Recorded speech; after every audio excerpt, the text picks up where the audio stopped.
The Naked DJs podcast. Are they really naked? We know they expose themselves every day just so they can bring you the best of music. They like to stick it out there for everyone to hear. You can hear their podcast on Anchor.fm, YouTube, and any of your favorite podcast platforms. Welcome to the Living the Dream podcast with Curveball. If you believe, you can achieve.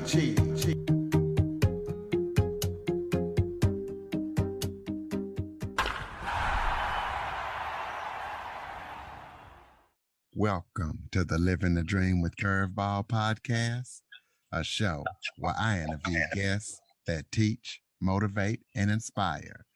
Today, I am joined by author Chancellor Jackson.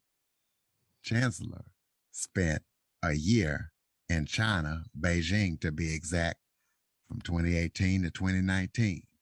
The reason he fell into writing is because of a traumatic experience of being arrested and detained for 14 days in Beijing, which is the name of his book, 14 Days in Beijing. And his book has been number one over 15 times in multiple genres. So we're going to be talking to him about what that experience was like and what he's got up next after his first book. Chancellor, thank you so much for joining me today. Hey, family, blessings and balance to you. Blessings and balance to everyone that's tuning in right now. I appreciate you for having me. Absolutely. Why don't you start off by kind of giving everybody a little bit of background about yourself? For sure. So, Chancellor K. Jackson is the name, from Atlanta, Georgia, born and raised. Those that's familiar with Atlanta or that live in the Atlanta area, from Smyrna specifically. It's north side of Atlanta, but played football a good portion of my life, 9 years, 8th grade, all through college and everything. I attended Stetson University. It's down in DeLand, Florida, small private school, D1 ball. I played, for those that are football fans, I played DB. So I'm corner, free safety, strong safety, nickel corner, you name it. I'm a DB at heart. That's the only position I've played my entire career. So after I graduated in 2018 with a bachelor's degree in communication and media studies, I landed my first job in China, teaching English to children. I was teaching kids as young as 3 years old all the way up to 14. But mainly it was just, my target age group was the elementary school age range for the most part. After I was in China for 6 months, actually. I landed in China on October 10th, 2018, and I was arrested on April 4th, 2019. So I got a good solid 6 months of China. And prior to those last 14 days, China was absolutely amazing. Best experience I ever went through in my life. I highly encourage everybody live abroad at some point in time in their life. Like it's really, really enlightening, all in all. But yeah, 14 days in Beijing. This came back after I was released from China. Well, after I was released from jail in China and then deported from the country, came back to America, continued to teach. Also fell into coaching football as well. I coached varsity and JV at a high school in my county. Wrote 14 Days in Beijing, and just trying to create as many projects as I can with this one story. And also got some more stuff in the works as well. So yeah, man, just a young soul, young spirit out here, just running a couple marathons, trying to get established, all in all. Well, we're going to talk about the other projects that you got in the works as much as you can. But first, why did you get arrested in China? So long story short, I got arrested for weed. Basically, I got caught with 1.4 grams, and those that do partake in cannabis, 1.4 grams isn't a lot. Even if you don't partake in cannabis, we're talking units of measurement, 1.4 grams of anything, it's not a lot. You know what I mean? But drugs are very, very, very taken very serious in China. So It really didn't even matter how much I had. Even if I didn't have anything on me, they drug tested me right there on the spot inside of my apartment. So with failing the drug test, I was still gonna get arrested regardless. So I was damned either way. But everything happened on April 4th, 2019. This all happened, and we talking early in the morning. It's still morning time when everything pop off for the most part. And once I actually arrived to the jail, I was locked up 24 hours a day, 7 days a week, 15 people in one cell, 9 wooden beds. And all I had for those 14 days straight was one plastic bowl and one plastic spoon. So did somebody tell on you that you had it? And usually drug tests, even if you go to like a lab, takes at least a day. They must have rapid drug tests. But did somebody tell on you, or somebody smell it, or how did they know that you had it? I have no clue. That's still a mystery to this day, even when even audiences or people from my audience that have read the entire story, I still get asked that, like, so what provoked them to come to your apartment? I'm like, man, I have no clue. It wasn't the first time they shown up to my apartment randomly. They do spontaneous checks on foreigners all the time, just to assure you're not over there illegally, essentially. So, and they did that earlier that year, in January. So, and they did it to my coworkers. So I was under the impressions that, you know what I'm saying, that's just what they was on. When they came in January, they didn't even come inside the apartment. They just stood at the door and just wanted to check all our documents. And they, you know what I'm saying, everything was cordial, everything was peaceful. So that's the impression I was under once they popped up again in April. But clearly, no, it wasn't. It wasn't at all. So I have no clue what provoked them to come knocking on my door. Like, I was at home by myself. You know, and it wasn't like this is my first time smoking out there either. I've been smoking the entire time, essentially. You know what I'm saying? So, yeah, I honestly have no clue. I guess it was just divine timing. You know what I mean? It was. So you were actually smoking when they showed up? When I literally I got done. I'm finna get ready to head to an event.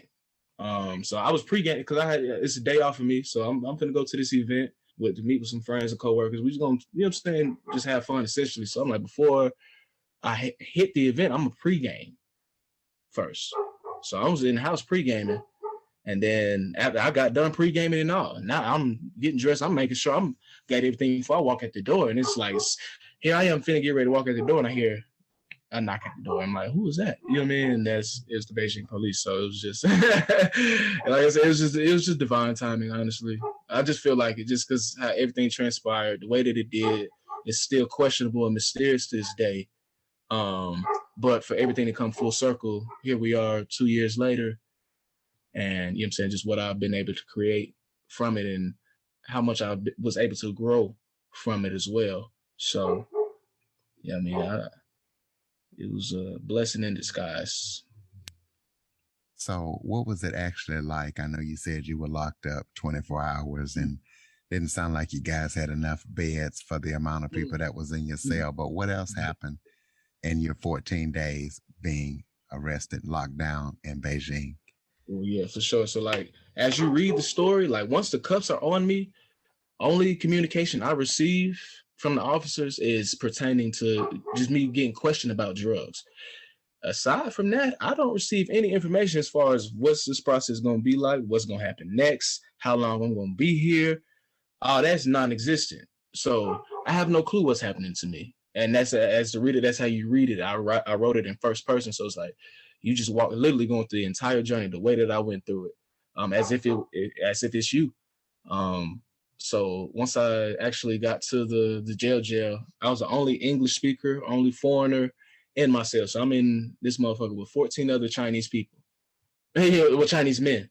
And I don't speak Mandarin fluently or even that well. So communication is non-existent. Of course, they're intrigued to see a person of color, you know what I'm saying, especially this close. So they, you know what I'm saying, they're intrigued to just learn as much as they can about me and just our culture and everything. But you know what I'm saying, I can tell it's genuineness, like, you know what I'm saying, as far as just their actions and just, you know what I'm saying, just the way they're going about just trying to pose questions. But it's like, man, I honestly, it's still hard to decipher what it is you're trying to explain. And I definitely don't even know how to go about explaining it because we can't even speak verbally. So the first 3 chapters of the book, which is the first 3 days, it's a lot of me in my head and just my perspective of everything, because I can only communicate with myself. I can't communicate with nobody. So I'm talking to myself a lot in the first 3 chapters. And then chapter 4, which is day 4, that's when the story shifts. It's a shift within the story. I moved to a cell with other English speakers. So now I can start making sense of how this jail works and how this whole process works and all of that. But still, I have no clue how long I'm going to be here. I can, you know what I'm saying, I got a better understanding of how the process works, but when I leave, I have only time will tell. Only time will tell. I'm only here. I did 14 days in Beijing because I'm here to tell y'all I did 14 days in Beijing. As you read, you have no clue. You just sitting and just hoping, praying. You know what I mean? And fortunately, I was moved to the second cell with other English speakers so I can communicate and form camaraderie and, you know what I'm saying, bonds. And like the quote say, misery loves company. You know what I'm saying? It's one thing to be miserable by yourself versus be miserable with other people. You know what I'm saying? So being able to, you know what I'm saying, we all pretty much stuck in the same boat. We all miserable, but hey, at least we got each other, you know what I'm saying? So we formed a very, very tight bond, and I still talk to them boys to this day.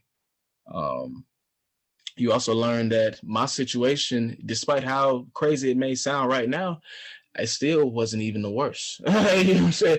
I still, you know what I'm saying, in comparison to some of the characters, man, there's some folks in there that like things you hear in movies, as far as like you can't go back, you exiled from your country, pretty much basically. If you go back to your country, the government gonna kill you because you behind you got info on them being behind some form of corruption, or they just your country just completely exiled you. You know what I mean? The China ain't even trying to help you get your paperwork or a visa to get you back home. Your embassy ain't even trying to help you or get you back home. So you've been in there for over a year and you don't know, nobody knows you there. And you know what I'm saying?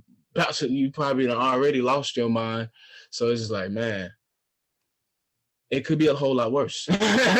My situation could be a whole lot worse. You know what I mean? Even learning about the actual prisons. Because I was in jail, so the actual prisons is even worse. And you meet a character within that story, and he a young boy. He was, man, cuz was like 19 years old, and he came from the prison and had to do additional time in the jail just because he got into some mischief at the prison near his release. So just learning how the prisons actually work. I'm like, man, y'all did what? For how long? And oh man, it's still fucked up here, but it's like, man, what you just sat here and described to me is a whole lot worse. So it's just like, yeah, it's a messed up scenario or situation for me, but man, this shit could also be worse. You know what I'm saying? So that's something to be grateful for. Like, and the story is very enlightening culturally, spiritually, mentally, physically, emotionally. Logically, you know what I'm saying? You were enlightened in multiple facets, depending on just where you are along in your personal journey. It's something you'll take away from this story, as well as being thoroughly entertained. You know what I mean? So it's a great read. You know what I mean? It's suspenseful, it's thrilling, it's mysterious, it's dramatic. It's funny at times, just because of my personality. I'm a Sagittarius. We have great sense of humor, so I received several comments about, you know what I'm saying, just things that I say or go about doing is just hilarious. So like it's an overall a well-rounded story. That's why I went number one in so many different genres, just because if you can't just narrow it down to just one genre or two genres. Nah, you know what I'm saying? It's a real life experience. So it was everything, literally. You know what I'm saying? As one could imagine being locked up in a foreign country could be. You know what I mean? Like, so. One more question for you. How did you finally get released? Did you get to see a judge or they sentence you and say, okay, you get out in 14 days? Or how did you get released? Well, the sentencing part it's in the beginning of early into chapter 2. But again, like I have no clue what's going on. I'm just following orders. They told me to come into this room.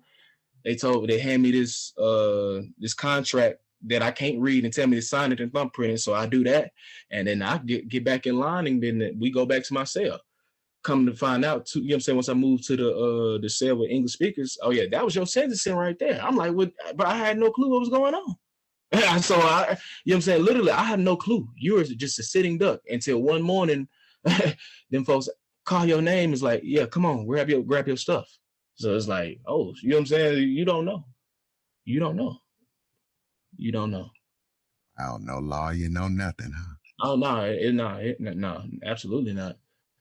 I'm Wow. representing myself. Wow. And it ain't even like it's no communication. So I really don't. I'm following orders at this point. I'm just following orders. But I felt that was the best thing for me to do. Me being a man of color with locks, getting arrested for drugs in a communist country. The last thing I need to be doing is being belligerent, rebellious. You know what I mean? That's not gonna help my case. That's not, you know what I'm saying? If anything, it's gonna make things a whole lot worse. So let's be as compliant and cordial as possible. You know what I'm saying? Throughout this process, and me doing that, even though I received no information, I had no clue what was going on or what was going to happen. I ended up doing the shortest amount of time out of every other character, pivotal character within the story. So, you know what I'm saying? It definitely played in my favor towards the end, and accumulation to different things that took place. But yeah, it's a journey. Literally, it's a journey for real. Well, tell us about any upcoming projects. I know you say you got some more stuff in the work. Tell us about that as much as you can. Yeah, for sure. So I have 2 romance novels that I plan on releasing soon. And they both piggyback off of 14 Days of Beijing. So it's all gonna be a series, a trilogy, honestly. Well, I'm probably gonna continue to write more books and more, you know what I'm saying? So it's gonna be a series. Yeah, I plan on dropping one before the end of this year and then the second one early into the new year. But they, you know what I'm saying, they based on true stories, just like 14 Days of Beijing, and they piggyback off of 14 Days of Beijing as well. And they going, you know what I'm saying, y'all, it's going. I feel like these romance novels going to do even better than 14 Days. To be honest, I just feel it. I just feel it. I felt it. I felt the same energy when I was writing 14 Days, and 14 Days went crazy. So writing these romance novels, I feel the same thing. But I'm just knowing it's a romance genre. Man, it's gonna go even crazier. I just know it will. And it's not too many male male authors, yet alone male authors of color that are writing in this genre. So it's extremely, extremely marketable. You know what I'm saying? So yeah, I'm excited for it. Truly, truly excited, man. Like, I know it's gonna do great. Well, go ahead and throw out your contact information so people can connect with you and know when those novels are coming out. Any social media, website, anything like that? All that, yeah. So yeah, man, I got a website, chancellorkjackson.com. Amazon, far as where you get your copies, 14 Days of Beijing. I also have a free version of 14 Days of Beijing, which is available on Amazon, Apple Books, and Kobo. And the free version is the first 3 chapters of the book, essentially. So just to get your feet wet, you know what I'm saying, and get you hooked into the story, so you leave you want more, and leaves you on the cliffhanger to leave you want more. So yeah, I just got 2 different versions. You know what I'm saying? You can get the free version for now, see how you feel, and by the end of, you know what I'm saying, the end of that 3-day journey, I guarantee you're gonna be ready to move on to the full version. So yeah, my website, chancellorkjackson.com, Amazon, 14 Days of Beijing. Social medias, I'm on every social media platform except for TikTok. TikTok is too new school for me. So yeah, you Chancellor K. Jackson, I'll pop right up, man. And honestly, the best bet to just find anything pertaining to me, just Google me. The biggest search engine, the best search engine we have, just Google me. Either my name or the title of my book. Everything you need will pop up, or you'll be able to just find access to other links easily just after doing that. So, all right, ladies and gentlemen, amazing story, Chancellor K. Jackson.